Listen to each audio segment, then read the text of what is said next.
Right on, man. Holster, this is the Viz. How you doing, brother? Good, brother. Good, good. All right, so the first thing I got to know, you've been mentioning the Hulkamania tour down in Australia. All the fans know you've been working with Rick the Nature Boy Flair, your counterpart in many, many ways in the wrestling business. Number one, you guys worked together in the past. How did the matches feel to you at this point in the game, and how was it working together after such a long time? When you talk about being a step behind or, a lot of different changes, because, when you have 3 back surgeries in 1 year, you just never know what's going to happen in there. I didn't know if my back was going to hold up, and in the first night, I found out that whenever I'd take a bump or when I'd go down, I can't even roll to the right. Right. And that was the first thing that woke me up. Oh, my God, I can't even roll to the right and get up. So everything I did, I rolled to the left. That's the way you're supposed to go anyway, but shoot, I would go opposite ways and everything. So there were different things that the first night caught me off guard, and like taking a bump out through the ring, I couldn't go out the way I usually did, and there were a lot of things that were different because I hadn't wrestled since I had the 3 back surgeries, but about halfway through the match, I got my game back on, and I realized, okay, there's a few little things here that don't work the way they used to. There's a couple little situations that, I can't do the way I used to do them, and I adjusted real quick, but the good part about it is when the fans are there, as soon as I came out through the curtain, hit that stage, the fans are still there. That's a great part. It's not like they don't care anymore. As soon as I came out, it was so loud, it was unbelievable. So that makes it easy when the fans are there. No doubt. What's that? I said no doubt. Yeah, and so, once I got in there, Flair being the player that he is, he was all wound up, and he was all, he was kind of worried about losing a step too. He lost his confidence because of all the crap that they'd done to him in the WWE, but he got right back on his game. So, middle of the match, first night, we were back on, and we had a great time. We tore it down. So, there's a few things that I do a little different now than I used to. But, the only person that would really know is me, unless I tell you.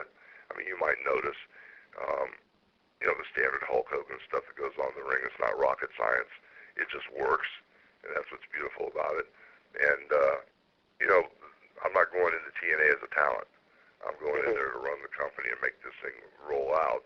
But you can never say never. I mean, I could be out there giving a corporate lecture, and if the fans are going Hogan, Sting, it's kind of hard to avoid, giving the fans what they want, That's right. And, I think we learned that in WrestleMania 18. You can plan to make one of the most evil bad guy in the world, and you may have pushed someone to Mount Everest, trying to make him the squeaky clean good guy.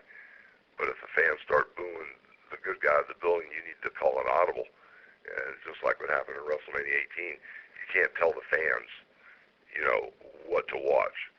When they started booing The Rock out of the building, the fans, told Vince McMahon of the WWE, you may try to make us hate Hulk Hogan, but that's not how it is. We respect and love this guy for how long he's been in the business and what he's been through. And that's kind of like, I'm going on that gut instinct. I'm going to give the fans what they want. Right on, man. By the way, I was there at WrestleMania 18. I remember that vividly. So just to continue on the Flair topic, just a quick thing. One of the most wondered about, debated topics in the history of the business. It's debated about as much as anything. Why didn't Hogan and Flair happen? It's going back a ways, but why didn't Flair and Hogan happen at WrestleMania 8? I'm going to put you on the spot, Holster. Why did one of the biggest matches in history not take place? Well, in my opinion, Vince was trying to even out the playing field. Starting with WrestleMania 1 and playing the music, the Tiger music, all of a sudden this Hulk Hogan character took off and it got out of control. Mm-hmm. And there were different deals cut, and Hulk Hogan, was doing some different things that nobody's ever done before. And so all of a sudden, you get all the wrestlers, you get Pipe from the Junkyard Dog, Big John Studd, and Andre the Giant, and all of a sudden Hulk Hogan has a whole different feel, approach, deal, and attitude than anybody else. So it kind of got larger than life and got out of control. And I think it was an attempt, and ever since WrestleMania with the Ultimate Warrior, the WWF was trying to make Hulk Hogan disappear. Right. But the fans didn't want that, and I can go down the list of every single time, that they wanted to ride, excuse me, Sorry, guys, I'm sick as a dog. No problem, brother. Of every time they wanted to ride the horse till it dropped, shoot it, and then eat it, you know. So every time they rode me till I dropped, I got back up and I kept going. So I can go down and give you every single beat where they tried to put a bullet in Hulk Hogan, but it's just not happening, brother. The fans are loyal. I've been around so long, and they know how I feel about the wrestling business.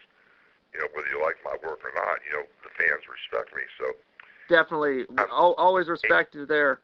There's been reports online about you possibly not being the biggest fan of the six-sided ring. Is there any truth to that? I'm going to finish answering your question about Flair because I'm talking too much. But as far as WrestleMania 8 goes, I think it was a situation that was getting out of control. In what sense, Hulkster? I think that Hogan versus Flair so big that nothing else on that card mattered. So you think, from WWE's perspective, it might have rejuvenated you too much? I think it would have made it out of control that the only thing fans cared about was Hogan and Flair, and then what do you do with everybody else on the card and the storylines after that? I think Vince saw this momentum, this tidal wave coming at him, and so he shut it down before it got enough momentum to wipe out the whole world. I think he shut it down and put me with, I can't remember if I wrestled Sid Vicious. You did, and Flair ended up wrestling Savage. Yeah, and I think there was a switch at the last minute.